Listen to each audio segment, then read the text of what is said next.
Hi guys, welcome to the Penny Drops. My name is Emily and I'm going to take some time to review our spending for the month of January and go over our 2021 goals. If you're new here, welcome to my channel. I'm a 28-year-old. I'm married with 2 kids, soon to be 3. I use YNAB to budget and track our spending. This is an amazing piece of software. It stands for You Need a Budget, and it has allowed us to increase our net worth by over $47,000 in under a year. We did that by increasing our cash savings, paying off debt. We applied for a financial write-off with one of our medical debts, but mainly by just starting to pay attention to our goals instead of letting our money slip away like we had been. So this is actually my first ever monthly recap. I did an end of year recap that established our financial goals for 2021 last month, but I've been trying to kind of hone my plan for these videos so I can consistently track the metrics I'm interested in seeing change over time. So I'm taking a page out of Gen Z's book. I've got a list here that I want to walk you guys through, and I will link Gen Z's most recent monthly recap up above if you're interested in checking out the way that she does her recaps as well. The first step on my list is to reconcile our on-budget accounts. I went through and did that before I started recording. When I reconcile, I'm just logging into my banking website and ensuring that my account balances and transactions match my YNAB balance. I use YNAB fully manually. They give you the option to auto-import transactions with most US banks. I can't speak to international banks, but I still choose to track everything by hand. It just helps keep things organized in my mind, and it's my personal preference. So all of our on-budget accounts are fully reconciled. Next, I want to reconcile our tracking accounts. I track our Mazda value using Kelley Blue Book. Because of where we live, we could probably get $1,500 to $2,000 more for our car than what I have the value listed at here. This is a lower 48 pricing. For context, it costs $2,000 to $3,000 to barge vehicles to where we live in Alaska, and so we estimate we can recoup some of that barging fee when and if we sell. We don't intend to barge the car back when we move back to the lower 48. So anyway, current Blue Book value was $9,150, which means our car depreciated by about $430 since the last time I had checked. And then this is new. I went ahead and added my kids' 529s in here. I can't remember what I was reading, but something that I read recently convinced me to add them into our net worth. In one sense, the money is intended for my kids and it's allotted for an expense that I plan to pay, whether we save for it now or cash flow it then. But it's also an asset that still belongs to myself and my husband. So with those considerations in mind, I went ahead and added it. Plus, I wanted a way to be more involved with tracking them. So I do have an update for them. Unfortunately, it was a market loss, but really that's okay because the market is always going to go up and down and we have a lot of time to save. Remy's account is currently at $537.46. I'll enter this as an adjustment loss. And Wes is at $474.06. This is also an adjustment loss. So that's it for our tracking accounts at this time. I'll go ahead and check that off. Next up, we're going to review our spending and saving for the month of January. Our total income for January was $13,684. That was quite a bit higher than originally anticipated because of the stimulus checks that went out, as well as a bunch of refunds and some gifts and stuff that we hadn't planned on. On that note, February is going to be our lowest income month for the entire year, most likely. Trent is not working while we're down in Washington, so we're expecting to only receive my income for the month. I did have some good overtime on this last pay period, so this first check coming up on Friday is going to be pretty high, which helps. But I'm expecting things to feel a little bit tight in February and March compared to some of the progress that we've been making with these bigger income months. Monthly bills, the only deviations were our phone bill was about $30 higher than normal. We switched Trent to an unlimited plan while we're down here, so he has unlimited data. And then when we're driving around, we can hotspot off of his phone if needed. And then our electricity was probably the highest it will be in any given month this month. We paid for our kids' 529s. Because we are focused on debt payoff and starting retirement this year, I will probably continue with the $25 contributions to each for the year, but I'm thinking the start of next year we'll up those to $50 a month each. And then once we're out of debt, we'll start putting a lot more towards those accounts each month. We have the benefit of having 3 young kids and lots of time to save, but Remy and Wes will be 1 grade apart in school, and Olivia will be 2 grades below Wesley. So each kid, if they go straight into a 4-year undergrad, there will possibly be 1 year with all 3 kids in college. So we want to help our kids out as much as possible with college. I don't feel any kind of obligation to do more than what we can. And I'm not going to promise the kids anything, but if we can plan and save now, encourage the kids to apply for scholarships and save their own money, and then cash flow even a little bit and have them contribute a little when the time comes. And we do want them to be working while they're in college. And then also, if we can start them off at a community college and then transfer them in state, they can live at home. There's a lot of things that we can do to eliminate the need for them to take out student loans, at least for their undergraduate degrees.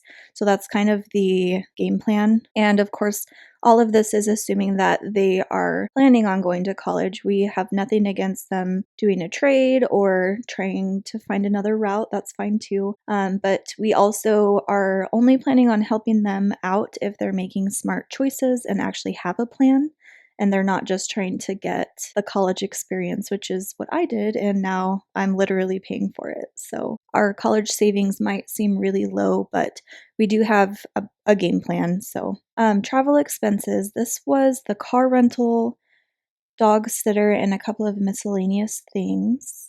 Groceries was a lot higher than I had expected, although this month this category included like toilet paper, garbage bags. Those usually go in home supplies. I just didn't take the time to separate them out. Extra staples that we would usually just have at the house that the Airbnb didn't have. And then extras just because we're down here and have access. Like we did a snack run, and we've been stocking up on things that don't ship to us back in Alaska. So like bulk groceries basically. And we plan on just transporting those back with us when we fly back. Fun money, personal spending is pretty normal. Dining out is not. We have been really struggling with cooking at the Airbnb because they don't have just basic stuff, and we've been dragging our feet about buying it. There's no ingredients or food items whatsoever, and even some basics like a potato peeler, a sheet pan, scissors, we had to go buy. And that's another reason why the grocery budget was so high, because those are included in that amount as well.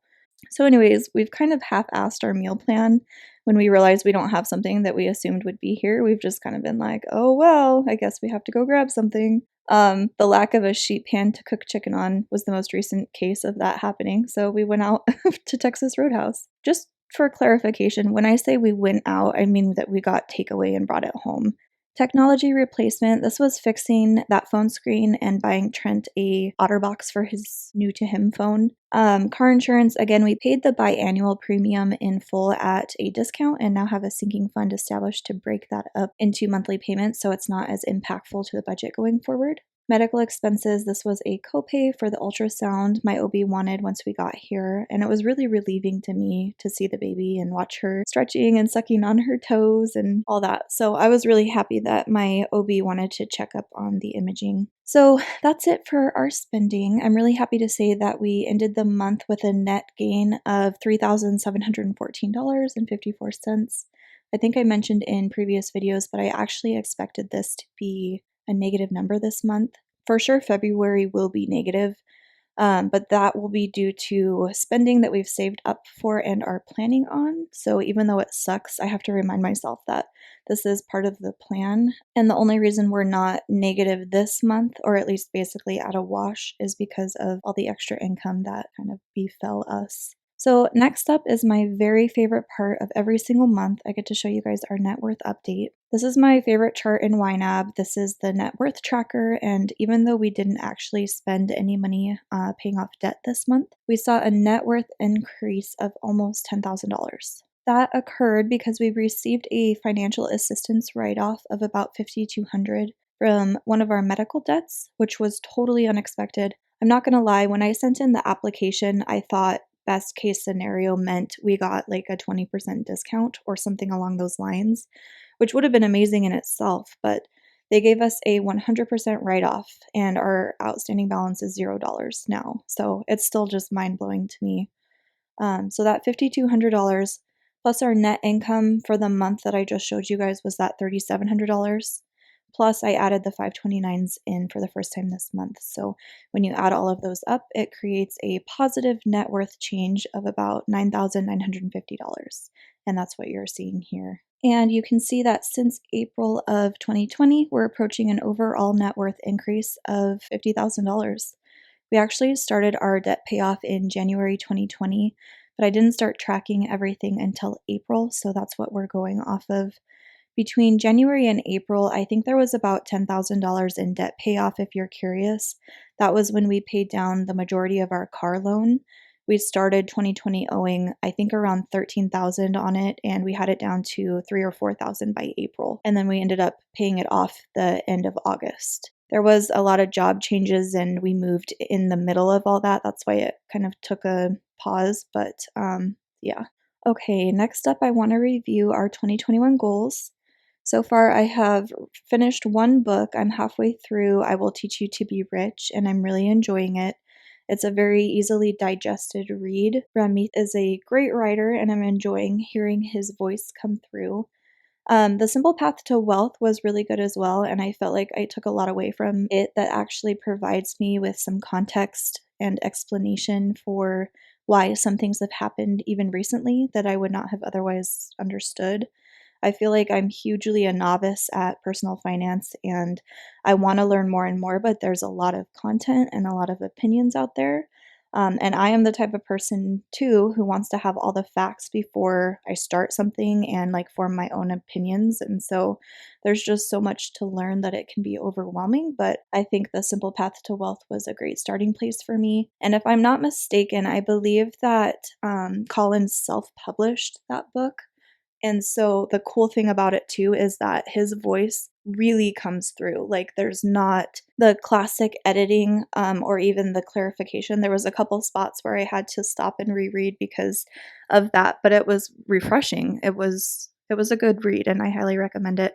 He does mention at one point that he suspects most of his readers are not new to investing. So basically, the people reading are going to be already invested in retirement and possibly even brokerage accounts, and that they're going to have to stop and switch up basically the method that they're using. And that is not the case for me. I'm a complete novice, like we're just starting at the beginning. So in that sense, I am liking I Will Teach You to Be Rich because I think he's talking to me from the starting point, whereas Collins is kind of going off the assumption that you already know some of what he's talking about. But anyways, both have been really good reads, and I've definitely learned a lot. So I'm really glad that I had set this as a goal. We're currently cash flowing medical and saving up for Remy's labor and delivery fees. I have about $1,700 saved up so far this year. Based on some investigating I've done, I think we qualify for an 80% write-off for these Remy bills. Once I get all the paperwork together, we'll have a final answer, but I'm thinking we'll only have to pay a little over $1,300 of the total balance, which is at $6,600. And then according to the discount scale at our current hospital, I believe we qualify for a 95% write-off. So not counting the anesthesiologist or my OB, which are usually billed separately, we should be able to have 90% of the hospital bills written off after insurance, which if I'm estimating high, will probably leave us with around $2,000 in bills overall between all the providers and the facility and everything. So I think what I'll do is just keep piling money here until all the dust settles, but my hope is I'll be able to move a chunk of that money off of this category and into our student loan payoff at some point, which really exciting news. You guys probably all already knew about this, but I didn't know for sure. I had been checking on it, but I hadn't heard for sure that the student loan forbearance has been extended until, I want to say, the end of September for 2021. So that's really exciting, especially because I'm pretty sure we'll be able to start making payments on those before the interest kicks back in. And that's just like really satisfying to know that we're going to be basically tackling that debt before we're off the forbearance. And so anyways, with the medical expenses category, sorry, if that gets up to probably about $8,000 before everything gets back to me, all the bills, I'll probably pause it and switch to the student loan goal for a while, because I really doubt everything will be more than 8,000 even in our worst case scenario. But I probably just jinxed it, so I guess we'll see. Other than those 4 goals, I'll start contributing our 5% once all the medical bills are gone, and the only debt we have left is the student loans. And aging our money is going very well so far. I started the year off at 19 days, and so far we're sitting at 32. So I'd like to keep seeing it go up, but some of that age is due to planned spending, i.e., sinking funds. So especially in February and March, we might see it bounce back and forth a bit. And then last thing, our credit score update. Trent is currently at a 732, which is up 1 point, and I am at a 677, which is no change from my last update. We are going to see some cool changes with my score once we get answers for Remy's labor and delivery and makeup payment. Those are currently listed collections on my credit report, so once they're paid off, my score will jump, and I'm really excited to see that happen, hopefully very soon. If you made it all the way to the end of this video, thank you so much for watching. Leave me a comment down below that says progress, and that wraps up our January check-in. If you want to see more budgeting or progress updates, feel free to hit the subscribe button and ring the bell for notifications when I upload. Give this video a like, it really helps the channel reach a wider audience, and I will talk to y'all very soon. Bye!